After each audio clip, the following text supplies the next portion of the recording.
Profesor Dr. Ahmad Asmuni membagi konsep filsafat itu menarik ya. Dibikin simpel, nggak jelimet kayak orang-orang yang kemarin baru lulus Azhar itu, ya. Tapi orang-orang di bawah nggak berfilsuf, justru dogmatis jadinya. Gini loh, menurut Profesor Ahmad Asmuni, guru besar Universitas Islam Negeri Syekh Nurjati Cirebon, ya. Beliau juga ngajar di tempat-tempat lain. Jadi filsafat itu berbeda dengan ilmu filsafat. Yang kita lihat sekarang, ya, yang dia tuh nganggapnya ilmu, bahwa ilmu dan filsafatnya udah beda. Ilmu itu kalau di bahasa intelektual kan sains, S-A-I-N-S, sains. Tapi kalau menjadi pengetahuan, jadi ilmu pengetahuan ada science, S-C-I-N-C-E, science. Maka ada orang yang diberi gelar seorang yang ahli di bidang ilmu tertentu, maka scientist, bukan sainis, tapi scientist. Jadi orang-orang yang katanya kemarin bikin tesis itu, dia itu bingung di analisis ininya. Apakah dia sedang menggali ilmu pengetahuan atau filosofi? Nah, hanya bingung. Di sisi lain dia nganggap itu ilmu. Nah, syarat-syarat ilmunya tidak masuk.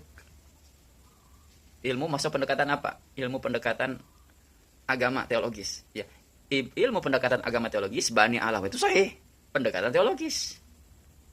Tapi berarti dia membatalkan Ba'alawi, berarti dia mau pakai filosofi. Oke, nggak apa-apa, disahkan.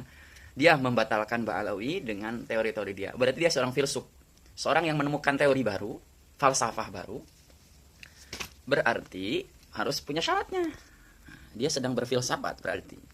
Oke, apa landasan argumennya? Landasan argumennya hanya tidak ada kitab sejaman. Lah, filsuf itu nggak sesempit itu. Bukan tidak ada kitab sejaman. Filsuf itu penuh teoritis, emang spekulatif. Biasanya emang filsuf itu rasional. Oke, Anda masuk rasional. Biasanya orang membaca tentang Anda teliti itu dan tidak, rasional masuk akal. Makanya orang-orang yang berkumpul menyetujui pendapat Anda karena rasional. Ya, tidak ada nama di abad itu di dalam kitab sejarah Mubarakah. Rasional, seperti diterima. Tapi belum itu syarat sahnya sebagai filsuf. Analisis kajiannya harus lengkap. Tidak boleh hanya sebatas tidak ada kitab sejarah. Berarti Anda itu sedang mengkaji ilmu agama Islam, khususnya pendekatan keyakinan dogmatis atau pendekatan ilmu kajian historis, sejarah. Tapi Anda melabrak ilmu lain. Ada ilmu namanya ilmu nasab. Ilmu nasab punya disiplin tersendiri. Makanya Imaduddin ini nggak ngerti. Jadi kalau saya jadi dosennya, saya kasih nilai D ini orang. Kurang. Saya nggak mau nyebut itu. Ente bila dibilang kiai profesor, aduh ini kamu nggak layak. Kalau ketemu saya kasih nilai D kamu. Bikin geger orang. Ini orangnya ada nih sekarang. Katanya yang Anda batalkan sekarang lagi ada nih Hawali Solo nih. Habib Umar bin Hafiz datang nih. Ya silakan Anda berargumen, ayo. Bebas tuh. Itu Ba'alus Wahai Yahudi. Pengikut Anda mengiyakan Anda. Pengikut Anda dan Anda itu sebenarnya bukan sedang mengkaji kajian historis, filosofis. Enggak. Anda itu sedang terjebak di romantisme masa lalu Nusantara. Anda itu sedang dalam keadaan mengambil hegemoni orang lain dengan cara yang tidak bijak. Fitnah. Dengan cara fitnah, framing, dan lain-lain. Oke, kita lanjutkan. Menurut Profesor Asmuni itu, filsafat itu tidak sekaku itu. Oke. Contoh, kalau Anda ditakdirkan sebagai ilmu atau mengkaji ilmu, berarti Anda ilmuwan. Berarti standarnya harus dipakai, standar-standar ilmu. Berarti Anda harus mengikuti standar ilmu tersebut. Contoh, kalau Anda bergelut di ilmu hadis, standar ilmu hadis, ulumul hadis Anda patuhi. Jangan keluar dari jalur. Maka disebut ilmuwan. Kalau Anda seorang ilmuwan di bidang apa kayak astronomi, ikutin jalurnya. Anda itu katanya kajiannya apa? Kajiannya nasab, Anda itu keluar dari ilmu nasab. Sama ahli nasab Anda dikeluarkan dari cara-caranya. Kalau masuk ilmu sejarah, saya nggak yakin. Saya S1 S2 sejarah. Anda tuh nggak masuk. Bahkan S1 pun mungkin nggak lulus kamu. Kalau kamu jadi mahasiswa saya akan kasih D kamu. Pemikiran model kayak gitu. Yang salahnya itu, kamu tuh gini. Kenapa dibikin? Kamu memanfaatkan situasi orang-orang yang berkepentingan membenci satu paham Ba'alawi itu akhirnya ngikut di dalam partai Anda. Ya. Bukan jadi sekarang nggak berkembang ilmu. Adanya framing. Ada namanya suatu ditambah lagi. Wah, ada keraguan terhadap hal-hal yang sudah baku. Sudah menjadi ilmu sebagai dogma. Terus itu membuang waktu, orang ragu terhadap yang sudah ditentukan. Membuang waktu kalau mau ilmu sebagai kajian ilmu, jadi pengembangan. Kesalahannya, ini satu nih, Imaduddin. Pengikutnya satu lagi ada Abbas Muntet. Aduh siapa nih orang, aku profesor, saya nggak tahu cara kajiannya gimana nih. Profesor Abbas bin Yahya. Ini orang aku bin Yahya dulu. Ngomong-ngomong ke orang, jangan membanggakan nasab Anda, membanggakan nasab Abbas Billy gitu. Oke, satu lagi hal-hal yang perlu Anda ketahui. Ingat, ilmu itu sifatnya positif ya. Jadi pasti penuh pertimbangan, kalkulasi. Contoh ilmu kedokteran penuh dengan pertimbangan, kalkulasi, perhitungannya tepat. Tapi kalau disebutnya filsafat itu spekulatif ya. Jadi spekulatif itu tidak mutlak benar. Jadi Anda seandainya Anda nggak apa-apa.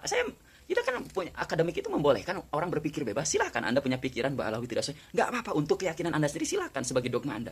Tapi masalahnya Anda memaksakan dogma ini disebarkan ke semua orang. Karena berfilsuf itu harus ngikutin cara-cara filsuf. Ya. Makanya, aduh mudah-mudahan bisa ketemu sama ini orang ini ya. Kacau nih orang ya. Disuruh diskusi sama ahli sains, bahkan itu Robito Alawi yang dulu itu sangat benar-benar menghargai Anda, didatangkan ahli-ahli ilmu sains, filsafat, filsuf, orang-orang bergelut di bidang histori, sejarah. Anda nggak datang. Jeroma Irama nggak datang, ya datang guru gembel ahli, dia lulusan pendidikan lumayan lah. Cuman meskipun ngaco juga jawabannya, tapi ya nggak apa-apa, lumayan daripada Anda nggak hadir, kabur. Jadi contoh nih kita terkait dengan ilmu filosofi ya, falsafi. Dan ilmu filsafat itu tidak menolak konsep-konsep indera. Ya. Indera kita tidak menolak. Ya, filsuf itu tidak menolak, tidak juga meremehkan ilmuwan yang empiris berdasarkan pengalaman indera. Saya bilang gitu kan. Nah, maka filsafat itu tetap memperhatikan pengalaman ilmu itu. Contoh, pengalaman itu yang langsung kita praktekkan. Contoh indera perasa, indera pendengaran, indera penglihatan itu indera. Terus ada kita pernah mendengar indera keenam.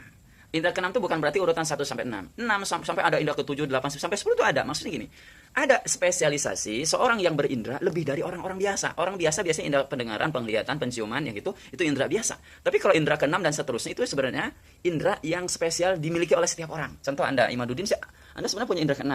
Lah konsep filosofi ya. Anda punya kajian disebutnya rekonstruksi. Anda bisa merekonstruksi suatu fakta. Berarti Anda punya bakat di dalam indra ke-6 itu. Tapi mungkin tidak punya bakat di dalam indera seterusnya itu, punya naluri perasa dan juga tidak punya daya makrifat. Nah, itu udah beda tuh. Kalau udah masuk ke daya-daya perasaan, terus kekuatan batin ya, itu udah mulai nantinya masuknya kewalian. Khawarikul adah ya. Makanya indera 6 sampai sekian itu banyak, bahkan mungkin kata Profesor Asmuni ini indera itu enggak terbatas gitu. Contoh Anda sama kita nih, saya sama Anda itu mungkin bisa jadi punya kelebihan indera yang ke-6. Tapi apa contoh pendalaman materi, penguasaan materi gampang dihafal, karena di setiap orang-orang lain baca mungkin kita lebih kuat menghafalkan materi, memahami materi. Yufaqihuna fiddin, gampang memahami agama, berarti Anda juga termasuk. Cuman Anda di setiap indera itu tidak juga positif. Mungkin Anda punya jiwa yang mungkin negatif, akhirnya membuat orang-orang yang sepertinya itu menjadikan mudarat yang tadinya positif. Nah, ada buktinya kalau Anda positif, datangin ulama-ulama yang se-frame, ilmuwan, filsuf, saintis, ya, yang sesuai di bidangnya. Oke, mudah-mudahan tercerahkan.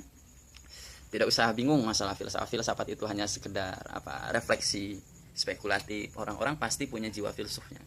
Namun tetap kita harus diimbangi dengan ilmu yang yakin, ilmu yang benar-benar mutlak, yang hakiki, yang dogmatis. Kita semua hidup sholat dan 5 waktu dan itu dogmatis, kita meyakini itu, nggak harus dijelaskan secara rasional kan ya.